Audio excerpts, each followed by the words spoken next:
HCL భాగస్వామ్యంతో future university అందిస్తున్న ఈ అద్భుత కోర్స్ కేవలం 180 మందికి మాత్రమే లభించే అరుదైన అవకాశం. చాలా బాగున్నారు. నిజంగా బాగున్నారా? మాట వరుసకు బాగున్నారు. నిజంగా బాగున్నా. నా ఫేస్ లో నా స్మైల్ చెప్పేస్తుంది అనమాట నేను బాగున్నానా బాగాలేదని తెలిసిపోతుంది. కాదండి, మీ ఇంట్లో 3 చిన్నపిల్లల్ని ఎలా భరిస్తున్నారు మీరు? ఫస్ట్ 7 years బ్యాక్ అలవాటైంది, ఇంకా అలవాటైపోతాం. అలా అలవాటు అయిపోతా ఉంది. ముందు ఒక చిన్నపిల్ల, ఆ తర్వాత ఇక్కడ ఇద్దరు. ఆ మాట అనకండి, గొడవ లేదు. ఏడుస్తుంది అనమాట ధరణి. అవునా? అత్తనంటేనే పెద్ద పెద్ద యుద్ధాలే జరిగేదండి. ఎందుకు చిన్నపిల్ల అన్నారని? చిన్నపిల్ల, నీకు చిన్నపిల్ల, నీకేం తెలియదు అని అంటే, నేను చిన్నపిల్లనా? పెళ్లి చేసి మీ ఇంటికి పంపించారు, నేను చిన్నపిల్లనా? పెళ్ళి అయిపోయి పిల్లలు పుట్టేసారు, నేను చిన్నపిల్లనా? అయినా నీకు తెలుసు కదా నువ్వు చేసుకోనంటే, నాకేం తెలుసు నీ చిన్నపిల్లని కదా అని అంటే అప్పుడు ఒప్పేసుకుంటారా? అప్పుడు అలాగని తను అన్నదని చెప్పేసి మళ్ళీ చిన్నపిల్ల అని అంటే మాత్రం నేను చిన్నపిల్లనా ఆగి చేస్తాను. అంటే లైక్ అది అంటే అనకూడదు, తన ఉమెన్ సైకాలజీ అంటూ వాళ్ళు అనుకుంటే పర్లేదు, ఎదుటి వాళ్ళంటే మాత్రం తప్పు. అంతే అండి, మేము ఏదైనా అనుకోవచ్చు, మీరు అనొద్దు అనకూడదు అంతే. సో ధరణి గారు ఎన్ని సంవత్సరాల నుంచి చేస్తున్నారు అసలు వీడియోస్? నాకు తెలిసి ఫస్ట్ లో వచ్చినట్టున్నారు, అప్పుడెప్పుడో పురాతన కాలంలో వచ్చినట్టున్నారు కదా. యాక్చువల్ గా టిక్ టాక్ నుంచి ఉన్నాము, అది బ్యాన్ అయిపోయిన తర్వాత 2020లో స్టార్ట్ చేసాం అనమాట. మా బేబీ కడుపులో ఉంది, అప్పుడు స్టార్ట్ చేసాము.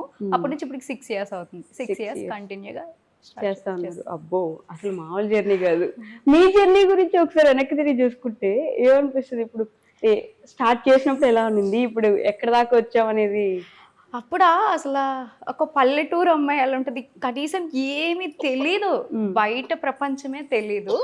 అటువంటిది ఆఫ్టర్ మా పెళ్ళైన తర్వాత అతను నేర్పించడం వల్ల నేను ఈ స్టేజ్లో ఉన్నాను. ప్రతి ఒక్కటి కూడా అతను నాకు నేర్పించడం స్టార్ట్ చేశారనమాట. అలా నేర్చుకొని ఈ స్టేజ్కి వచ్చేసరికి ఒక్కొక్కసారి నన్ను నేను చూసుకుంటే నిజంగా నేను ఇంత స్టేజ్కి వచ్చానా, అదంతా సక్సెస్ అయితే మా హస్బెండే. అంతేనా? గర్వంగా చెప్తాను ఆ విషయంలో మాత్రం. బట్ ఎలా అంటే అన్న మీకు నిన్న ఇంట్రెస్ట్ తనని ఇట్లా ఇన్స్టాలో కానీ యూట్యూబ్ లో కానీ పంపించాలి అలా ఏం లేదు, జస్ట్ యాప్ ఒకటి లాంచ్ అయింది టిక్ టాక్ 2019లో. యాక్చువల్ నా జర్నీ అయితే 2019. ఓకే, మీరే ముందా? నేనే ముందు.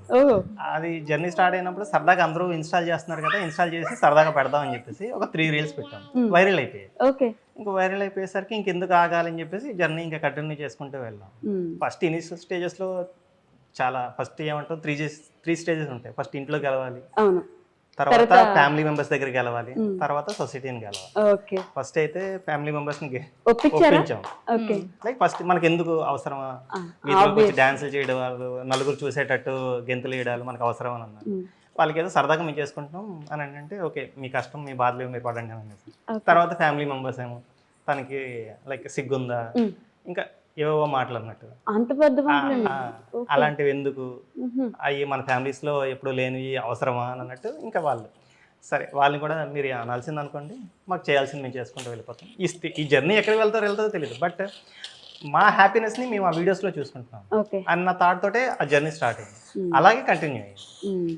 ఆ తర్వాత ఇంకా సొసైటీ, ఇప్పటికీ ఆ సొసైటీ మెంబర్స్ మనకి కామెంట్స్ రూపంలో మనకు అందరికీ కనిపిస్తూనే ఉంటాయి, బట్ వాటిని కేర్ చేయలేదు ఇప్పటికీ. అంటే ఒక వీడియో ఎందుకు తీస్తామనంటే like it's an memory. Back lock అంటే మనం బ్యాక్కి వెళ్ళి చూసుకోవాలనుకుంటే ఒక జర్నీ ఎలా ఉంది చెప్పుకోవడానికి మనకంటే ఒక మెమొరీ ఉండాలి కదా, ఆ మెమొరీ కోసమే స్టార్ట్ చేసింది. ఇప్పటికీ ఆ మెమొరీ కోసమే బతుకుతున్నాం. అంతేనా? అంతే. బట్ దరసతి ప్రయాణం అరేంజ్డ్ లవ్? లేదు, అదే డౌట్. లవ్ మ్యారేజ్ నుంచి ఐ మీన్ లవ్ నుంచి అరేంజ్డ్ అయిందా? అరేంజ్డ్ నుంచి తర్వాత ప్రేమ పుట్టిందా? అరేంజ్డ్ లో లవ్ పుట్టింది. ఇంకా స్టార్టింగ్ అతను చూసిన వెంటనే ఎందుకో తెలీదు చాలా కనెక్ట్ అయిపోయాను అనమాట. ఫస్ట్ పెళ్లి చూపులు అనమాట, తనవే నాకు వచ్చాయి. ఫస్టే ఇద్దరికి ఫస్టే ఇద్దరికి అలానే సెట్ అయిపోయింది. ఆ చూసిన నెక్స్ట్ డే అనుకుంటా కాల్ చేసి ఎంత క్యూట్ గా మాట్లాడారు. ఆ విషయాలు ఇప్పటికీ నా చెవులో వినిపిస్తున్నట్టు అనిపిస్తాయి అనమాట. అంటే ఆ క్యూట్నెస్ అంటే ఫస్ట్ స్ట్రైట్ ఫార్వర్డ్ గా ఉండాలి. తను మన వైఫ్ అయినా వైఫ్ అవ్వకపోయినా తన లైఫ్ లో ఉన్న పాస్ట్ గానీ అన్ని చెప్పారు, షేర్ చేసుకున్నారు. ఆ ఒక్క విషయానికి నేను పడిపోయాను ఫస్ట్. ఓకే, బట్ పెళ్లి చూపులు ఎలా ఉండింది? అదంతా చాలా డిఫరెంట్, చాలా బాగా అనిపించింది. అంటే అదొక భయం ఉంటది కదా, ఇలా ఇలా పెట్టుకొని ఇలా కూర్చొని మీదకి చూడకుండా అసలు అదంతా. అప్పుడు సైలెంట్ గా ఉన్నది చూసి మీరు ఓకే చెప్పేసారా? అంతే, అప్పుడు చాలా క్యూట్ గా ఉండేది, ఇంతకన్నా క్యూట్ గా ఉండేది. మీరు విన్నారా? అప్పుడు చాలా క్యూట్ అంటే ఇప్పుడు క్యూట్ గా లేనా? అంటే అడ్జస్ట్ అయిపోవాలి కదా ఇంకా. అయితే తప్పు నాని, తప్పు అలా అయిపోయింది. మాట్లాడకూడదు. మీకు ఇంటికి వెళ్ళాక భోజనం లేదు. ఉంది ఈరోజు. అప్పుడు డిఫరెంట్ గా ఉండింటుంది కదా ఫస్ట్ వైబ్ కొంచెం. చాలా అంటే ఆ క్యూట్నెస్ అంటే నేను ఇంట్లో వాళ్ళకి కూడా చూసిన వెంటనే చెప్పాను, అంటే ఆ మాట మళ్ళీ వస్తుంది, ఓకే నేను చిన్నపిల్లని చేసుకోవచ్చా అని అడిగారు అనమాట. అని అడిగాను అనమాట. ఓకే చిన్నపిల్ల ఏం పెద్ద పిల్ల ఏం లేదు, తను అంటే మ్యారీడ్ ఏజ్ లోనే ఉంది, సో నువ్వు అలాంటి భయాలేం పెట్టుకోకు, నీకు నచ్చిందా లేదో చెప్పు, తర్వాత ప్రొసీడ్ అవుతానంటే నాకు ఇష్టమని మీరు కంటిన్యూ చేయండి అని చెప్పేసానంటే అది అలాగా కంటిన్యూ అయిపోయింది. ఆ తర్వాత విత్ ఇన్ 1 వీక్ లోనే ఆ లవ్ అనేది ఏంటో తన నుంచి నాకు కనిపించింది అన్నమాట. లైక్ మ్యారేజ్ అంటే ఇట్స్ ఏ రిచువల్ పార్ట్స్, మాకు ప్రతిదీ జరుగుతూ ఉంటుంది, మాటలు వస్తూ ఉంటాయి, కట్న కానుకల విషయాలు వస్తాయి, అన్నీ వస్తాయి అనమాట. ఆ విషయంలో చాలా గొడవలు కూడా అయ్యాయి. గొడవలు అయినప్పుడు కూడా తిను నన్ను వదులుకోవాలి అనే పాయింట్లో ఏ పాయింట్లో కూడా తను వదులుకోవడానికి ఇష్టపడలేదు. ఓకే గొడవలు అయ్యాయా ఇద్దరు సేమ్ అయినా కూడా? లైక్ చిన్న చిన్న గొడవలు, చిన్న issues. అంటే నేనే జాతకాలు కలవలేదు మనకు సెట్ అవ్వదు అంట అని నేను చెప్పడం సరదాకి, ఓకే తను సీరియస్ గా తీసుకొని ఇంకా ఏడుపు. ఏడ్చారా? నువ్వు నాకు కావాలి, నువ్వు లేకపోతే నేను ఉండలేనా అనేసి పెళ్లికి ముందే విషయం మా నాన్నలు కూడా తెలియదు. ఇంటర్వ్యూ చూస్తే అమ్మో మా పాప ఎంత అని అనుకుంటారు వాళ్ళు. తర్వాత కొన్ని విషయాల్లో డైరెక్ట్ గా పెళ్లికి ముందే మా నాన్నగారితో తను మాట్లాడి మా నాన్నగారిని ఒప్పించడం. ఇష్యూ అంటే పెళ్ళి ఒక 1 వీక్ ఉంది అనగా ఒక ఇంట్లో ఒక ప్రాబ్లం అయిందనమాట. ఈవెన్ అది లేదు ఇంకా క్యాన్సిల్ అయిపోతుంది అన్న స్టేజ్కి వెళ్ళిపోయింది. ఇంకా ఇతను పెళ్లి కోసమే వస్తున్నారు. యాక్చువల్గా మంచిర్యాలో జాబ్ చేసేవారు అతను. అక్కడ నుంచి వస్తుండగానే ట్రైన్లోనే చిన్న ఇష్యూ అయిందనమాట. ఆ ఇష్యూ ఇప్పుడు ఎందుకులేండి. దానివల్ల ఇతను డైరెక్ట్గా ఇంటికి వెళ్ళిపోతాం అనుకున్నారు. బట్ నేను వెంటనే మా మావయ్య గారికి ఫోన్ చేశాను, మావయ్య గారు ఇలా జరిగింది, ఆ ఇష్యూ వల్ల బాబు చాలా కోప్పడిపోయారు, బాబు అన్నట్టు డాడీ మీద కూడా కొంచెం ఇదయ్యారు, ఎలా అయినా ఒప్పించండి, మీరే ఏదో ఒకటి చెయ్యాలి అని చెప్పేసి ఏడ్చుకొని ఫోన్ చేశాను. మా మావయ్య గారు వెంటనే నా మాట కాదనుకుంటా ట్రైన్లో వెంటనే వైజాగ్లో నువ్వు దిగు, ఫస్ట్ తన ఇంటికి వెళ్ళు, తనతో మాట్లాడు, వాళ్ళ ఫ్యామిలీతో మాట్లాడు, తను ఏడుస్తుంది అని చెప్పేసి పంపించారనమాట. అలా కాంప్రమైజ్ అయ్యి పెళ్లి హ్యాపీగా జరిగింది. యాక్చువల్గా పెళ్లి తర్వాత గొడవలు అవుతాయి అంటారు కదా, పెళ్లిలో గొడవలు అవుతాయి, కానీ మాకు పెళ్లి 1 వీక్ అవుతుండే ముందుగానే గొడవలు అయ్యాను.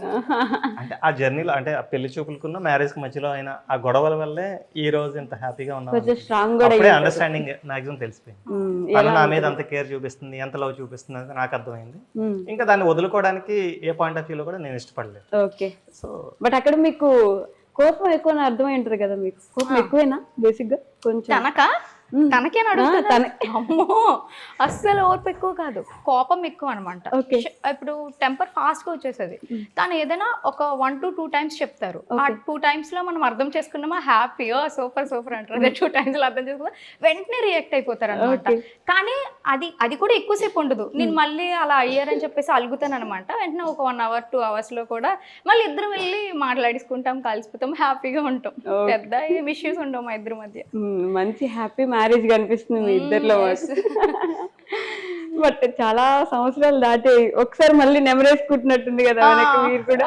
మాకు కూడా చాలా హ్యాపీ అనిపిస్తుంది, అవన్నీ వస్తున్నాయి గుర్తుకి.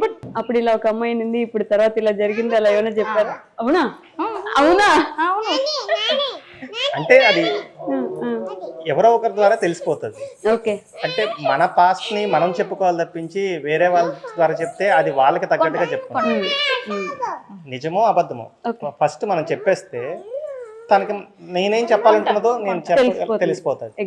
వేరే ఎవరైనా చెప్పి తన మైండ్ లో పెట్టుకొని తను నన్ను అడిగితే అది వేరే విధంగా ఉంటుంది. సో పక్కన వాళ్ళ దగ్గర నుంచి మన గురించి ఏమైనా వింటే అది 1 ఉండదు 4 ఎక్కువే చెప్తారు, మనమే చెప్పుకోవడం ఎప్పుడైనా ఉత్తమం అని అలా మొదలు పెట్టారు. బట్ నిజంగానే 30 minutes 21 స్టోరీనండి. మీరు చిన్నపిల్ల అంటే ఆ స్టోరీలో యాక్చువల్ గా నేను 10th class చదివేటప్పుడు నేను ఫస్ట్ క్లాస్ యాక్చువల్గా ఇది చెప్పి 30-20 లెక్కలు ఉన్నది, కానీ నేను 10th చదువుతున్నప్పుడు తను ఫస్ట్ క్లాస్ సీరియస్లీ. ఇద్దరికి 9 years గ్యాప్. ఓకే ఎందుకు ఓపెన్ అప్ అయిపోతుంది, దాంట్లో తప్పేముంది అసలు? దాంట్లో తప్పే లేదు, మనం ఏదైనా చెప్పేసుకుంటే ఇంకా బాధ కూడా ఉండదు. ఫస్ట్ 30-20 సింక్ అవ్వదు, కానీ 10th ఫస్ట్ అంటేనే బాగా సింక్ అవుతుంది అనిపిస్తుంది. మీరు చాలా జోవియల్ ఉన్నారండి. చాలా జోవియల్ ఉంటారు. ఉంటారా? అది చూసే పడిపోయి ఉంటారులేండి మీరు అప్పుడు. లేదు ఫస్ట్ అమాయకంగా ఫీజు పెట్టారు, ఆ అమాయకంతో నేను పడిపోయాను. పెళ్ళి అయిన తర్వాత తెలిసింది ఈ జోయల్టీ ఇది అమాయకం కాదు, ఒరిజినాలిటీ ఇది అని చెప్పేసి. But 7 years of Instagram, YouTube అన్ని కలిపి నేను ఒక రీల్ చూసాను మీ ఇద్దరిది. నేను ఇన్స్టాగ్రామ్ ఇన్ఫ్లుయెన్సర్, నేను గవర్నమెంట్ ఎంప్లాయీ, ఎంత సంపాదిస్తామని చెప్పేసి Okay. నా జీతం 60,000 అంటే నేను 2 ప్రమోషన్లు చేస్తే వస్తే నాకు 60,000. అది యాక్చువల్గా ర్యాండమ్ గా చేసింది. అది యాక్చువల్గా టాపిక్ ఎవరో చేశారు, అది మేము చాలా మంది చేస్తున్నారండి ఇన్స్టాగ్రామ్ లో. ఈ నెలకి ఎంత సంపాదిస్తున్నా అంటే 3 లక్షలు 4 లక్షలు అని. సో మీరు సీనియర్ కాబట్టి నెలకు ఒక 5 లక్షలు సంపాదిస్తున్నారు. అమ్మో అంత వస్తే ఈ పాటికి ఏమి హ్యాపీగా గడిపోతాం. మేము ఎప్పుడు ఓపెన్ గా ఉంటాం అమౌంట్ విషయంలో. నా యూట్యూబ్ లో చాలా వీడియోస్ కింద నా మంత్లీ పేమెంట్ కూడా నేను దానికోసం ఒక వీడియో చేసేదాన్ని. నాకు మంత్లీ ఎంత వస్తుంది, అప్పుడులో అయితే నాకు మంచిగానే వచ్చేది, ఒక మంత్లీ 50K అలా ఎర్న్ చేసేదాన్ని. బట్ ఇప్పుడు అంతా లేదనమాట. వ్యూస్ కానీ నేను కూడా పెట్టడం లేదు. నాకు పిల్లలు వీళ్ళిద్దరు వచ్చిన తర్వాత పూర్తిగా టైం లేకుండా పోతుంది, వీళ్ళతోనే టైం సరిపోతుంది. దానికోసం లాంగ్ వీడియోస్ తీసి అవి ఎడిటింగ్ చేసి పెట్టడానికి టైం చాలట్లేదు. సో దానివల్ల చాలా ఇప్పుడు 2 months 3 months అవుతుంది లాంగ్ వీడియోస్ పూర్తిగా తీయడం బంద్ చేశాను. అప్పుడప్పుడు ఒకేషనల్ గా తీస్తున్నాను. చాలా మంది కామెంట్స్ లో అంటున్నారు, నువ్వు దానివల్లే కదా ఈ స్టేజ్కి వచ్చావు, అది నువ్వు ఆపేసావు అని చెప్పేసి. బట్ నాకు టైం సెట్ అవ్వట్లేదు. యాక్చువల్గా ఇది ఒక ప్యాషన్ తో స్టార్ట్ చేసాం మేము. దీంట్లో మనీ వస్తుందని కూడా మాకు తెలియదు. తర్వాత ఒక 2 months తర్వాత కదా నన్ను మనకు తెలిసింది మనీ. 19 లో స్టార్ట్ అయితే 2022 వరకు మాకు 3 years లిటరల్లీ మనీ ఇందులో సంపాదించుకోవచ్చు అని తెలియదు. ఆ 3 years మేము లైక్ హ్యాపీగా గడుపుతూ మన హ్యాపీనెస్ ని నలుగురు పంచుదాం అనుకునే చేసాం. అయితే ఎప్పుడు అయితే ఇందులో కూడా ఎర్నింగ్ చేసుకోవచ్చు, ఇది కూడా ఒక ఇన్కమ్ స్ట్రీమ్ లాగా చాలా మంది చేస్తున్నారని తెలిసిందో, okay why don't we try, మనం కూడా ట్రై చేస్తే తప్పేముంది అని చెప్పేసి అలాగని ఎక్స్క్లూజివ్ గా ఇన్కమ్ స్ట్రీమ్ లోకి వెళ్ళలేదు. దాని నుంచి వస్తున్నదే తీసుకుంటూ వచ్చాం అంతే. మేము ఎక్స్ట్రా వేరే ప్రమోషన్స్ చాలా మంది చాలా చేశారు వచ్చినవన్నీ. కానీ మేము అన్నిటికీ ఎవరైనా కొన్ని వర్క్ ఫ్రమ్ హోమ్స్ అంటే అవి చెప్పొచ్చు చెప్పకూడదు నాకు తెలియదు, అవి చాలా వస్తున్నాయి అనమాట. బట్ మేము చేయట్లేదు. అందులో జెన్యూనిటీ ఉందో లేదో మనకి తెలియదు, మనం చూడట్లేదు. సో అటువంటివి మేము స్కిప్ చేస్తాం. బెట్టింగ్ మ్యాప్స్ కానీ ట్రేడింగ్ కానీ ఏదైనా రెగ్యులర్ స్పెసిఫిక్ గా ఈ యాప్ ని మీరు ప్రమోట్ చేయండి అని అనడం కానీ అటువంటివి ఏవి లైక్ జనాలకి అది నెగిటివిటీ ఇస్తుంది, వాళ్ళు డబ్బులు పోగొట్టుకుంటారు, అందులో రూపాయి లాభం ఉండదు అని అనుకున్నది ఏది కూడా మేము ప్రమోట్ చేయలేదు. బట్ ఈ కామెంట్స్ కూడా చూసారా, ప్రమోషన్సే కదా మీరు చేసుకునేది. ఎప్పుడైనా ఒక వీడియో నార్మల్ గా పెడతారు, మిగతావన్నీ ప్రమోషన్సే కదా అనే కామెంట్స్ చూస్తూ ఉంటారు. ఆల్మోస్ట్ ఎక్కువ కనిపిస్తున్నాయి, వస్తూనే ఉంటాయి అవి. యాక్చువల్ గా ఇప్పుడు దానికి సమాధానం అంటే ఈ మధ్య ఇన్స్టాగ్రామ్లో 1 month నుంచి నేను కంటిన్యూస్గా వాళ్ళు అన్నట్టు ప్రమోషన్స్ చేస్తున్నా. ఇంతవరకు నాకు ఏమి బ్రాండ్స్ అప్రోచ్ అవ్వలేదు. ఈ 1 month నుంచే కొంచెం బ్రాండ్స్ అప్రోచ్ అవుతున్నాయి. నేను అనేది బయటికి తెలుస్తుంది అనమాట. సో వచ్చినప్పుడు అవకాశాన్ని ఎవరు వదులుకోవాలి అనుకోరు కదా సిస్టర్, ట్రూగా చెప్తున్నాను అనమాట. సో అదే ఆప్షన్తో వెళ్తున్నాం. కానీ మధ్య మధ్యలో నేను రీల్స్, సాంగ్ రీల్స్ అన్నీ పెడుతూ ఉంటాను అనమాట. మరి బట్ వాళ్ళకి అలా ఎందుకు అనిపిస్తుందో మనం ఏం చెప్పలేదు. ఈవెన్ ఆ ఎక్స్క్లూజివిటీ గురించి తను ఇంకో పేజ్ గుడ్ల ధరణి అని చెప్పేసి ఒక పేజ్ పెట్టి దాంట్లో రీల్స్ కానీ లేదంటే తను డైలాగ్స్ కానీ లేదంటే ఏదో మోటివేషనల్ క్యూట్స్ కానీ తను ఎక్స్క్లూజివ్ అందులో ప్రమోషన్స్ ఏం చేయకుండా ఓన్లీ అవే చేస్తున్నారు. ఇంకా ఈ ధరణి గుడ్ల అనే పేజ్ లో ఏంటంటే ఎప్పటి నుంచో ఉంది లైక్ బ్రాండ్స్ అప్రోచ్ అవుతా ఉంది, they are giving offering the like collaboration amount, so we can continue on that అని చెప్పేసి మేము ఇంకా అది కంటిన్యూ చేస్తాను. ఓకే, సో మీరు ఏం చదువుకున్నారు? ఇంతకి అడగలేదు నేను. అంటే 10th ఫస్ట్ అనేసరికి ఇప్పుడు డౌట్ వచ్చింది నాకు. డిగ్రీ సెకండ్ ఇయర్ డిస్కంటిన్యూ అయిపోయింది అనమాట. ఇంటర్మీడియట్ అంతే. ఇంటర్మీడియట్ అసలు ఎంత స్ట్రైట్ ఫార్వర్డ్ ఉన్నారు చూసారా. డిగ్రీ డిస్కంటిన్యూ అని చెప్పొచ్చు కదా, ఏమైపోతుంది చదువుకుంటా. లైక్ ఇప్పుడు ఈ ఇంటర్వ్యూ కింద కామెంట్ చేస్తా ఉంటారు చాలా మంది మన ఇంటర్వ్యూ కింద, లైక్ ఏమనంటే తను ఏం సాధించిందని చెప్పేసి మీరు ఇంటర్వ్యూ చేస్తున్నారు అని అంటారు కదా. ఆ ప్రశ్నకే తన ఇంటర్మీడియట్ అని చెప్పేసి చెప్పాను.